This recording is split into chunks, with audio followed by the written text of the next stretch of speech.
बिस्मिल्लाहिर्रहमानिर्रहीम। अस्सलाम वालेकुम। मैं एडवोकेट अहमद नासिर। आज का हमारा चैप्टर है कि हम देखते हैं कि सड़कों पे अक्सर गाड़ियां चलती हैं लेकिन उनके जो शीशे हैं वो ब्लैक होते हैं। तो हम उन ब्लैक शीशों के मुतालिक या उन टिंटेड ग्लासेस के मुतालिक क्या पढ़ेंगे, आज कवानीन पढ़ेंगे।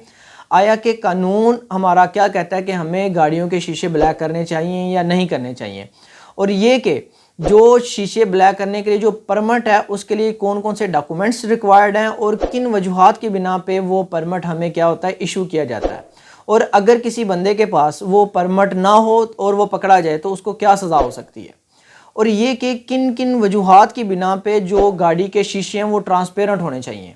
और अक्सर हमसे ये भी पूछा जाता है कि जो गाड़ी के जो शीशे हैं वो इतने परसेंट तक ब्लैक होने चाहिए, ये परसेंटेज के मुतालिक क्या कॉन्सेप्ट है, आया कि हमारा कानून परसेंटेज की तशरीह करता है कि नहीं, वगैरह वगैरह। तो चैप्टर शुरू होने से पहले अगर आप हमारे चैनल पर नए हैं तो काइंडली इसको सब्सक्राइब कर दें ताकि आने वाली तमाम वीडियोस का नोटिफिकेशन आप तक टाइमली पहुंच सके। देखिए, सबसे पहले तो हम जो गाड़ी के ब्लैक शीशे हैं यानी कि जो टिंटेड ग्लासेस हैं इसके मुतालिक पढ़ते हैं, या जो शीशों के ऊपर ब्लैक कलर का जो पेपर लगता है हम इसके मुतालिक देखते हैं कि इसका कॉन्सेप्ट क्या है। तो देखें, गाड़ी के ऊपर अक्सर हमने देखा होता है कि गाड़ी के शीशों के आगे पर्दे लगे होते हैं, तो पर्दा किसी भी रंग का हो ये गैर कानूनी है। और ये कि जो गाड़ी के शीशे हैं उसके आगे अक्सर जाली लगी होती है, तो ये जाली भी क्या है, गैर कानूनी है।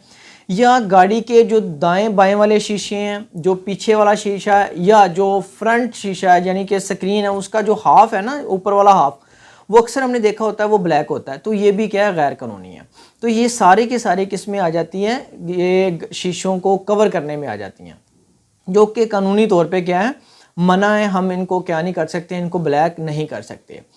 अब ये कि किन किन वजूहात की बिना पे जो गाड़ी के शीशे हैं उनको ट्रांसपेरेंट रखना ज़रूरी है।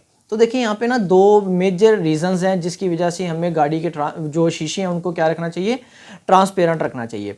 जो पहली रीज़न है वो ये है सिक्योरिटी। देखें, अक्सर वक़्त ऐसा होता है कि कोई हादसा हो जाता है तो जो एजेंसीज़ होती हैं वो बहुत ज़्यादा एक्टिव हो जाती हैं, वो सर्च करना शुरू हो जाती हैं कि जो जो अनासिर जिन जिन लोगों ने ये हादसा किया उनको पकड़ा जाए।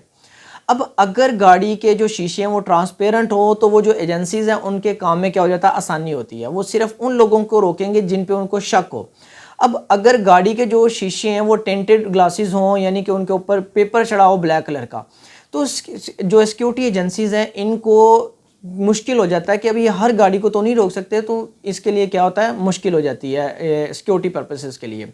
सेकेंडली ये कि जब ग्लासेस जो गाड़ी के जो वो होते हैं शीशे हैं वो अगर ब्लैक हों तो उसके अंदर हमें नहीं पता होता कि अंदर आया कि किसी को कोई अगवा करके तो नहीं लेके जा रहा वगैरह वगैरह। तो बेहतर यही है कि गाड़ी के जो शीशे हैं वो बिल्कुल क्या होने चाहिए, ट्रांसपेरेंट होने चाहिए, ताकि अंदर बाहर आसानी से नज़र आ सके कि अंदर क्या हो रहा है। जो इसकी दूसरी मेन रीज़न है वो है ड्राइविंग। यानी देखें, जब हम किसी मेन रोड के ऊपर गाड़ी ड्राइव कर रहे होते हैं तो गाड़ी बहुत स्पीड में होती है, तो हमें क्या करना होता है कि हमें जो वो बैक मिरर है, वो जो साइड दोनों मिरर हैं वो बिल्कुल शफाफ चाहिए, ताकि हमें ये पता हो कि पीछे से गाड़ी कौन सी आ रही है, दाएं से कौन सी आ रही है या बाएं से कौन सी आ रही है।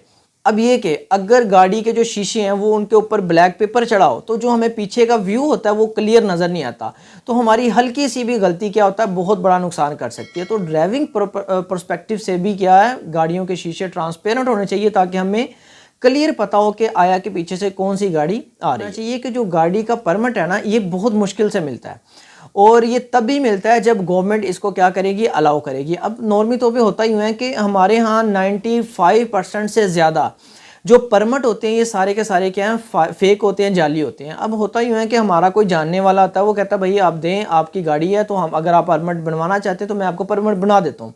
अब होता यूँ है कि वो परमिट बना के दे देता है। अब जब हम परमिट को देखते हैं हमें दिखने में ऐसा लगता है कि भाई बिल्कुल ये एक ओरिजिनल गवर्नमेंट डॉक्यूमेंट है, उसके ऊपर QR कोड भी होता है, तो हमें 100% क्या होता है, श्योरिटी हो जाती है कि भाई ये तो ओरिजिनल परमिट है।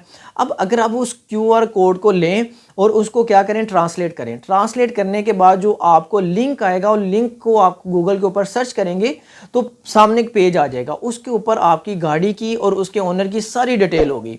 तो हमें यहाँ से श्योरिटी हो जाती है कि भाई जो हमारे पास परमिट है वो बिल्कुल क्या है, एक्यूरेट है, 100% करेक्ट है, यानी बिल्कुल ठीक है। अब जो बंदा हमें दे रहा है, यानी कि जिस बंदे ने बना के हमें परमिट दिया, तो वो हमें श्योरिटी के लिए दिखा देगा भाई ये देखो ज़रा आपका क्या है, परमिट बिल्कुल जेन्युइन है। अब आपने करना यूँ है कि जब आप गूगल के ऊपर सर्च करेंगे तो सबसे ऊपर आपने देखना है कि ये किस वेबसाइट के ऊपर पेज है। अब 95% से ज़्यादा ऐसा होता है कि जो वेबसाइट के ऊपर वो लिंक मौजूद होता है वो वेबसाइट गवर्नमेंट की वेबसाइट ही नहीं होती, वो क्या होती है, फेक होती है। तो 95% से ज़्यादा जो हमारे इर्द गिर्द जो परमिट होते हैं वो सारे के सारे क्या होते हैं, फेक होते हैं। और सेकेंडली ये कि आप अक्सर देखोगे कि आपके एक दोस्त के ऊपर दोस्त के पास परमिट का जो फॉर्मेट है वो एक तरीके का होगा, दूसरे दोस्त के पास जो फॉर्मेट होगा वो बिल्कुल इंटायरली चेंज होगा।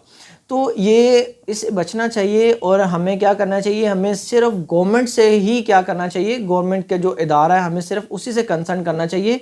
ये दरमियान वाले जो एजेंट्स हैं इनसे रजू नहीं करना चाहिए, इनसे परमिट नहीं बनवाना चाहिए। खैर, तो हम दोबारा वापस टॉपिक पे आते हैं कि किन किन वजूहात की बिना पे जो परमिट है वो हमें क्या होता है, इशू होता है। देखिए इसकी यहाँ पे दो बेसिक क्या है वजूहात हैं। पहली जो वजह है वो है मेडिकल, और दूसरी जो वजह है वो क्या है, सिक्योरिटी रीज़न। देखिए पहले मेडिकल के मुतालिक बात करते हैं तो हम ऐसा नहीं है कि हम जाएंगे और एप्लीकेशन देंगे और हम कहेंगे भाई हम बीमार हैं, हमें ये मसला है, तो फ़ौरन से पहले हमें परमिट मिल जाएगा, ऐसा नहीं है। अगर कोई मेडिकल हमारी रीज़न है कि हम बाहर धूप में नहीं जा सकते तो उस रीज़न को हमने बाकायदा तौर पर अपने टेस्टों के ज़रिए से क्या करना पड़ेगा, हमें एलेबोरेट करना पड़ेगा। हम जाके टेस्ट जमा करवाएंगे, भाई हमें इन रीज़न्स की वजह से गाड़ी के शीशों को ब्लैक करने का परमिट चाहिए। अब होगा यूँ कि जो मुतलका डिपार्टमेंट है वो आपके एप्लीकेशन के ऊपर, आपके टेस्ट के ऊपर ब्लाइंडली यकीन नहीं करेगा, वो बाकायदा एक बोर्ड बनाएगा, बोर्ड के अंदर दोबारा आपका मेडिकल होगा, उसके बाद वो फैसला करेंगे आया कि आपको मेडिकल ये परमिट देना चाहिए या नहीं देना चाहिए। जो दूसरी मेन रीज़न है वो ये है सिक्योरिटी पर्पस, यानी कि अक्सर औक़ात आपने देखा होगा कि एक पब्लिक फिगर है तो उसको पता है कि अगर मैं बाहर पब्लिक में जाऊंगा तो मेरे लिए ख़तरा है, तो उसके लिए परमिट का होना बहुत ज़रूरी है ताकि पता ही ना चले कि गाड़ी के अंदर कौन जा रहा है। अब ये कि जो परमिट है ये आसानी से नहीं मिल सकता। हम ये नहीं कह सकते कि भाई फ़र्ज़ के एक बंदा उठता है, वो ये कहता है कि मेरे घर के साथ वाले के साथ ताल्लुकात ठीक नहीं है, लड़ाई झगड़ा चल रहा है, तो मुझे आप क्या करें, परमिट दें काइंडली, क्योंकि मुझे उससे ख़तरा है। तो इस तरह से परमिट नहीं मिल सकता। परमिट लेने के लिए आपके पास कोई सॉलिड रीज़न होनी चाहिए, क्योंकि अगर इस तरह परमिट मिलना शुरू हो गया तो पाकिस्तान के अंदर हर बंदे के पास परमिट होगा, क्योंकि हर बंदे की कहीं ना कहीं तो लड़ाई झगड़ा है ना। तो परमिट लेने के लिए आपको कोई सॉलिड रीज़न देनी पड़ेगी। खैर, तो ये जो गाड़ियों के शीशों को ब्लैक करने का कॉन्सेप्ट है, इसको जो लॉ डील करता है वो the provincial motor vehicle ordinance 1965 है। और अगर हम हाईवे की बात करें, the national highway safety ordinance 2000 इसको क्या करेगा, फुलफिल करेगा, इसके ऊपर उसका इतलाक होगा। अब अगर कोई बंदा पकड़ा जाता है और उसके पास परमिट नहीं है तो उसको 500 रुपये जुर्माना हो सकता है और 1 माह की कैद हो सकती है, या दोनों इकट्ठे भी उसको हो सकते हैं। अब सवाल ये भी पैदा होता है कि ये लोग जो हैं वो गाड़ियों के काले शीशे क्यों करवाते हैं, यानी कि जो ग्लासेस हैं उनको टेंटेड क्यों करवाते हैं। तो इसकी हर बंदा इसको अपने तरीके से डिफ़ाइन करता है, इसकी मुख्तलिफ वजूहात हो सकती हैं, हर बंदे की अपनी वजूहात है। अब देखें, कई बंदे ऐसे हैं जो सिर्फ अपनी गाड़ियों के शीशों को ब्लैक सिर्फ इस वजह से करवाते हैं ताकि डेकोरेशन हो सके, गाड़ी क्या हो सके, खूबसूरत नज़र आए। और ये कि कुछ बंदे वो पर्दा नशीनी के लिए शीशों को ब्लैक करते हैं कि उनकी फैमिलीज़ बैठती हैं ताकि बाहर से अंदर नज़र ना पड़े किसी की वगैरह वगैरह। और ये कि गाड़ी के अंदर की जो हीट है उसको कम करने के लिए, यानी कि अंदर के माहौल को बेहतर करने के लिए, ताकि बाहर से धूप अंदर ना हो, तब भी शीशे लगाए जाते हैं। यानी कि हर बंदे की एक अपनी रीज़न है जिसकी वजह से वो गाड़ियों के शीशों को क्या करता है, ब्लैक करता है। अक्सर औक़ात हम ये देखते हैं कि गाड़ी का जो शीशा है उसके ऊपर जो पेपर लगा होता है ब्लैक, तो सुनने में ये आता है कि ये 15% है, 20%, 30%, 70%, 90% है, तो ये लीगल है वगैरह वगैरह। देखें, आप अगर दी प्रोविंशियल मोटर व्हीकल्स ऑर्डिनेंस 1965 को पूरा पढ़ें या दी नेशनल हाईवे सेफ्टी ऑर्डिनेंस 2000 को पूरा पढ़ें या इनके रूल्स वगैरह को पूरा पढ़ें, तो आपको पता चलेगा कि कानून के अंदर ये जो फ़ीसद का कोई जिक्र नहीं है। वो सिर्फ कानून ये कहता है कि आपने अपनी गाड़ी को अनऑथोराइज़ क्या नहीं करता, तब्दील नहीं करना। मतलब ये कि जो गाड़ी के जो शीशे हैं इनके ऊपर किसी किस्म की आपने कवरिंग नहीं करनी, कोई ब्लैक शीशा, वो ब्लैक पेपर नहीं चलाना, ताकि जो बाहर से बंदा है वो अंदर से प्रॉपर तरीके से देख ना सके। खैर, अब ये कि अगर हमें ये परमिट लेना हो तो उसके लिए डॉक्यूमेंट्स कौन कौन से रिक्वायर्ड हैं। देखिए, सबसे पहले तो आपको ये भी याद रखना चाहिए कि जो परमिट है ये हमेशा मैनुअल ही आप क्या कर सकते हैं, फ़ाइल कर सकते हैं, ये ऑनलाइन नहीं मिल सकता। ठीक है। अब इसके लिए जो रिक्वायर्ड डॉक्यूमेंट है, इसके लिए बेसिकली 5 चीज़ें आपको क्या होनी चाहिए, रिक्वायर्ड होनी चाहिए। सबसे पहले ये है कि जो बंदा परमिट लेना चाह रहा है उसके शनाख्ती कार्ड की कॉपी, दूसरा ये है कि उसकी गाड़ी की रजिस्ट्रेशन की कॉपी, तीसरा ये कि उसकी अपनी तस्वीर, चौथा ये कि जो 2 रीज़न हम पहले बयान कर चुके हैं कि आया कि मेडिकल की वजह से ये परमिट लेना चाह रहा है या सिक्योरिटी रीजंस की वजह से ये परमिट लेना चाह रहा है, तो ये वो रीजंस लिखेगा बाकायदा एक एप्लीकेशन के अंदर, साथ उसके जो भी डॉक्यूमेंट्स रेलिवेंट है वो अटैच करेगा।